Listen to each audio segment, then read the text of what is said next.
The following is an investigation on how to bridge the generational gap between the legacy film community and rising filmmakers.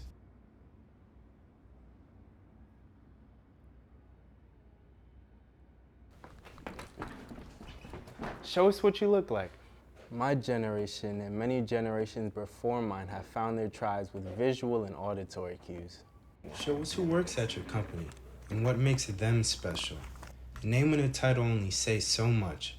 Having the ability to see what your employees look like, how they dress, what their values are, how they sound, on an individual level, does more than a mission statement ever could. Make a platform where employees can create a virtual avatar for themselves that broadcasts who they are past just a name and a photo. Yes, it may take a substantial amount of effort, but with artificial intelligence and a bit of input on how they'd like to present themselves, a digital profile of an employee can be made in a day's time. This is important because it allows the creators of my generation to see who we're learning from and identify the traits we have in common. I can't tell you the amount of our team pages I've been to that didn't have anyone who looked like me. The Mongol Empire, among the... I must be in the wrong place. I'm sorry.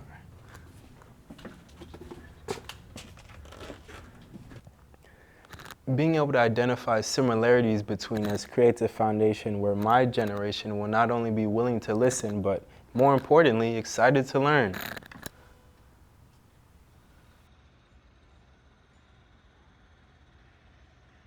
Ultimately, we want to know how you think. Behind the scenes is cool, but decision analysis is even better. Tell us why 1917 was made to look like it was filmed in one shot. Tell us why grading a film a certain way evokes a very specific emotion.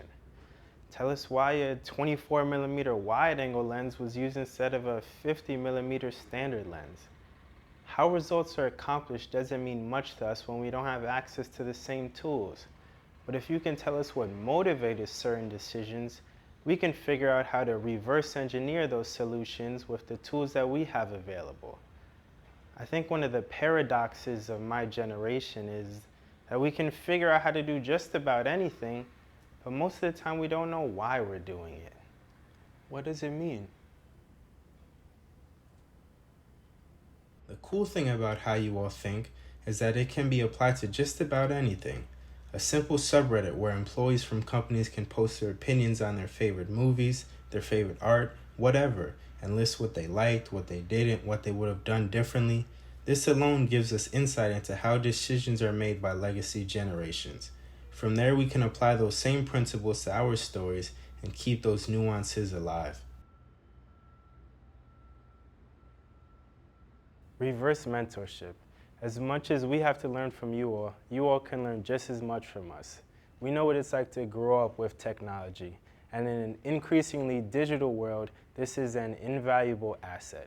The same way that you all go to schools and give lectures about the future, invite students to come to your company and tell you what they want to see, the challenges that they're facing. With the rise of AI, the inclination will be to look at the data. But the data only tells you what we have a tendency to do, but not what we want to be doing in the future.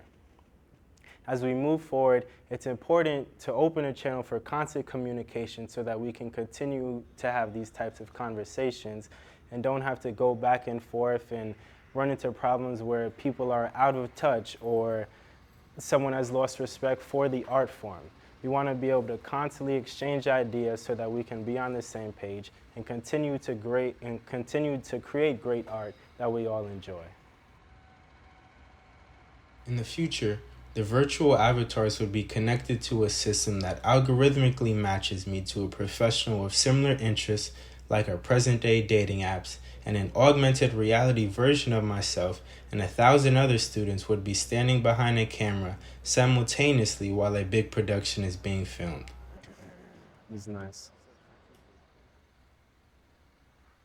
But until then, you just want to talk.